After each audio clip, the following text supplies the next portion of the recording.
were designed to be the best.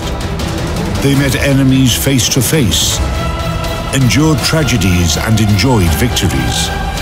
They went down in history due to the bravery of their crews. They are the ships that deserve to be called naval legends.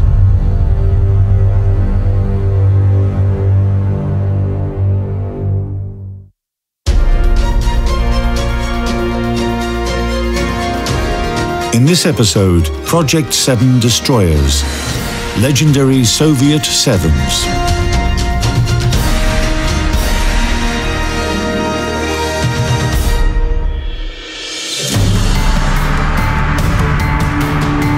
In Qingdao, eastern China, on the shores of the Yellow Sea, destroyer Anshan is docked at one of the port's moorages. She served in the Navy of the People's Republic of China for 30 years, but that's only one chapter in her biography. In the past, this destroyer was called Rekordny.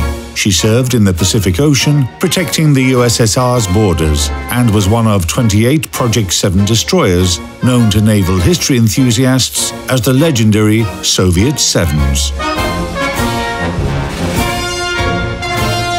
The history of these destroyers began in the 1930s. After the Russian Civil War, the shipbuilding industry of the young Soviet state had to be rebuilt from scratch. By that time, the naval forces of the Workers' and Peasants' Red Army had only 17 destroyers that had been built before World War I.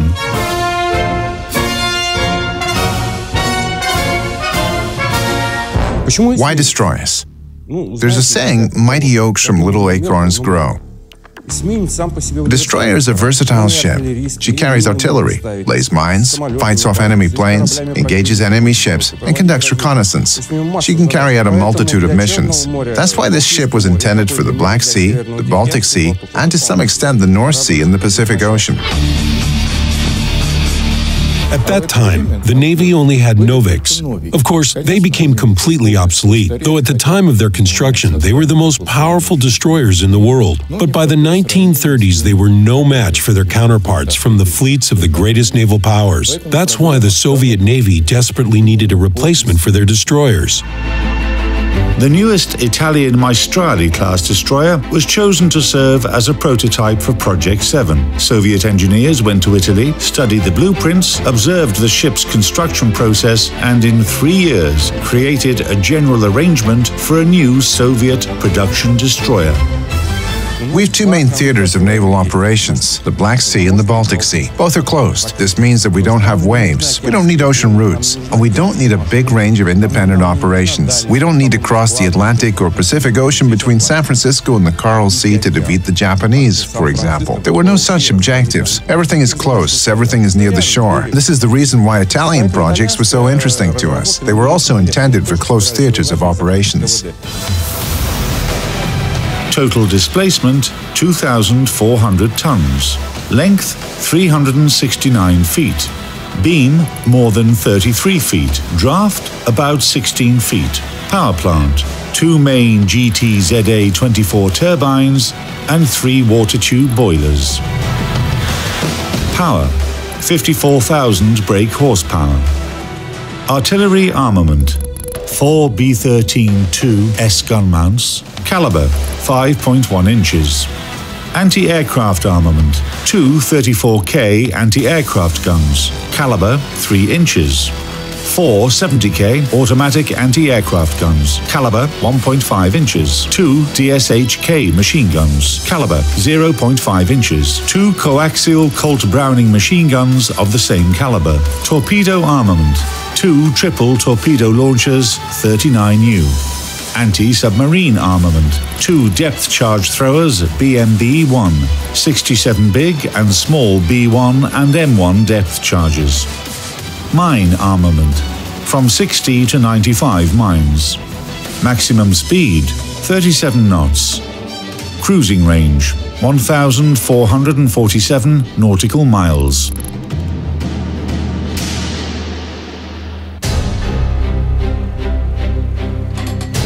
The construction of new destroyers was in full swing when an accident that happened some 2,500 miles away from Soviet borders almost put an end to Project 7. An English destroyer had a very serious accident. She hit a mine. It transpired that the linear layout of the power generating machines, consisting of one boiler room and one engine room, resulted in the ship being dead in the water. This story discouraged the Soviet leaders. We are building destroyers that would sink after hitting a single mine? This cannot be tolerated. Our industry is not that strong, and we don't have enough money to lose enormous sums when our destroyers can't withstand a mine explosion. Comrade Stalin ordered that the issue be looked into, and at the time, 1937, repression was at its peak. The verdict was sabotage. Those who worked on the project were charged. 3 engineers were sent to prison. The project was on the brink of cancellation. 14 destroyers that had already been launched were to be redone, and the rest dismantled on the stocks. However, regardless of the threat of repression, designers of the Sevens managed to defend their project. A decision was made to finish 28 destroyers according to Project 7, while the following 18 ships were laid down according to a new and improved design named Project 7U. The main difference between Project 7U and Project 7 is increased survivability. This was achieved by installing 4 boilers instead of 3. Even if 2 boilers were disabled, it wouldn't be catastrophic for a destroyer. She could continue to maneuver even with a single boiler working. And that's all. Speed, maneuverability, artillery armament, torpedoes, torpedo and mine armament were the same. This was the main difference. When designing Project 7 and 7U destroyers, engineers put emphasis on mine and torpedo armament and artillery. Soviet 21-inch torpedoes corresponded to those installed on ships from other countries, while her mines were some of the best in the world for the time. As for primary guns, engineers initially planned to arm the Sevens with the so-called cruiser set, comprised of 5.1-inch guns. They created an excellent primary gun, which was outstanding for that time. It had a diameter of 5.1 inches and a barrel length of 255 inches. It turned out that the destroyer was the most powerful in terms of artillery armament until the American Fletcher class arrived. World War II revealed the main shortcoming of the Seven's anti-aircraft armament. When the destroyers were being designed, aircraft wasn't considered a serious threat. That's why the anti-aircraft armament of the Sevens was very weak. 2 semi-automatic 1.8-inch K-21 anti-aircraft cannons, 2 DSHK machine guns, and that's it. The arrival of dive bombers made this shortcoming obvious, especially the German Junker Ju-87. This was an absolutely unique machine. They could drop a bomb directly into a large ship's smokestack to get past the armor. You can imagine the scope of devastation caused by a bomb that enters through the smokestack.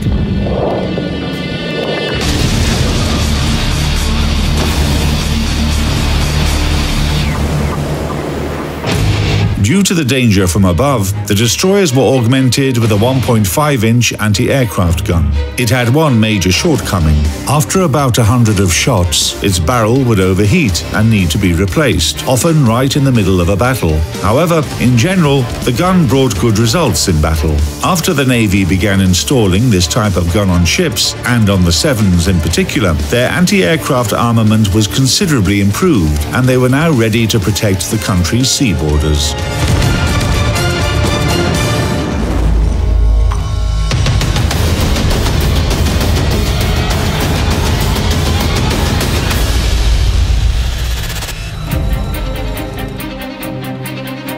By the beginning of World War II, 28 Project 7 and 18 Project 7U destroyers were built. The ships arrived just in time and were on a par with those of their potential opponent, Germany. The latest German destroyers boasted an extra gun. They carried 5 primary guns. They had approximately the same speed and a displacement that was about 500 tons greater, but they were equipped with an unreliable power plant. It had been designed to work best at maximum speed. As a result, the fuel consumption was much higher, which led to a reduction in the cruising range for German destroyers. When the war began, the Sevens became the backbone of the Soviet fleet in all theaters of naval operations. In the Black Sea, they fought through to Sevastopol and Odessa to deliver ammunition and evacuate the wounded. In the Baltic Sea, they defended Leningrad, and in northern seas, they protected Allied convoys that supplied equipment and ammunition to the USSR. These ships were getting blown up by mines and directly hit by bombs and artillery shells, but then, after being repaired at docks, returning to the seas. 10 out of 28 Sevens and half of the Project 7U destroyers perished during World War II, but earned true military glory. Let's take the Project 7 Guard destroyer Soviets and Italy, for example. During the war, the 4 years of war, she participated in numerous shore bombardments, troop landings, anti-aircraft and anti-submarine defense operations, and lost only 5 men of her crew throughout the entire war. Even then, they were lost when one of the boilers exploded after a serious malfunction. This means she had no battle casualties at all. Can you imagine this kind of survivability? 4 years of war and constant battles, and only 5 non-battle casualties. That's how good Project 7U was.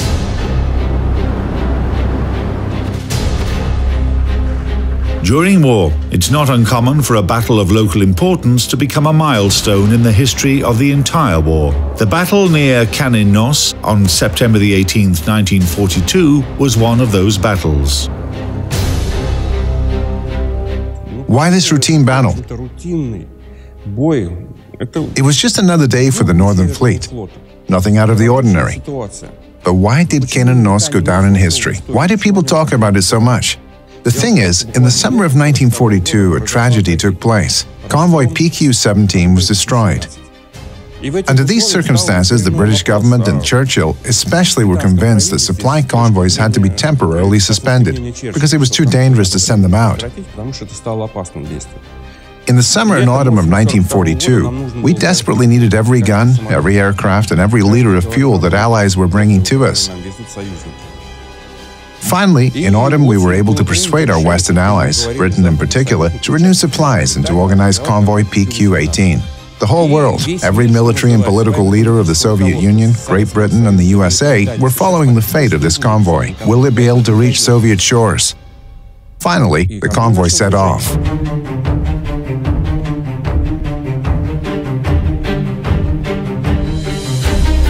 For the first half of the trip, the convoy sailed under the protection of Allied forces and lost 11 ships. Then, Soviet ships took over.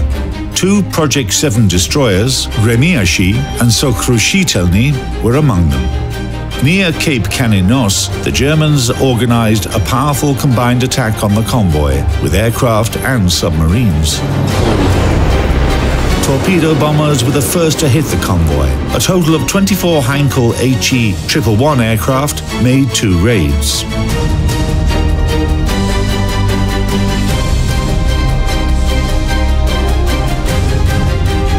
Then came the dive bombers. 60 Junkers planes attacked the Allied ships. German aircraft were met with powerful coordinated anti-aircraft fire from the patrol ships. Primary armament guns were firing time-delay grenades into the water, taking the necessary target lead. Low-flying HE-111s, caught in the columns of water produced by the explosions, were falling apart or getting hit by shrapnel from exploding shells.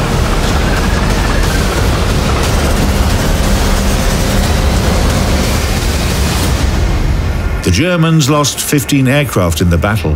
1 transport ship was hit by torpedoes. It was the only loss that the convoy suffered, while under the protection of the USSR's Northern Fleet.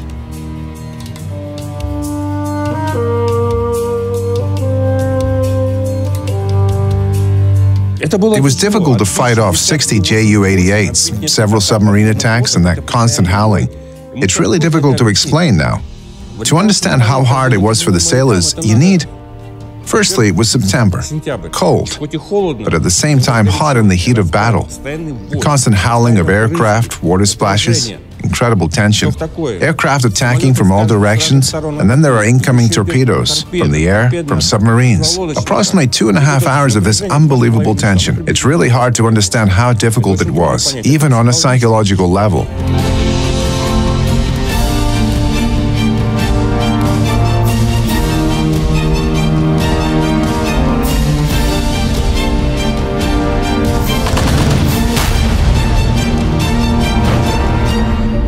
But they endured this battle, protected the convoy, and proved that the northern route is passable, though dangerous.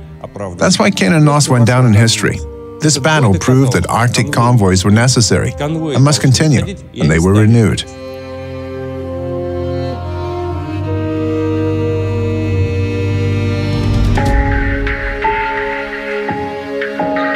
After the war, destroyers, battered by fights and sea cruises, were sent for major repairs one by one, and in the 1950s, they were gradually decommissioned.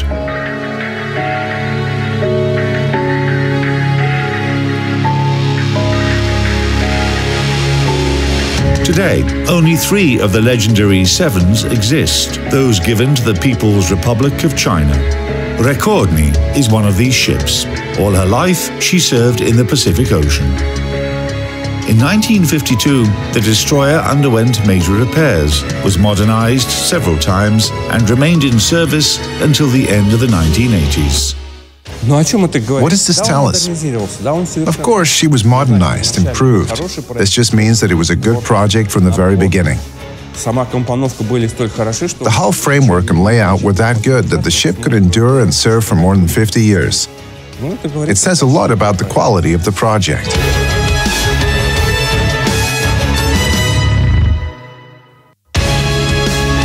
Project 7 and 7 new destroyers turned out to be timely and effective ships. They had powerful artillery, excellent torpedoes, and decent speed. These were the Sevens that took the Soviet Navy to a completely new level, becoming the backbone of the naval forces throughout the hard years of World War II, and their names became legends.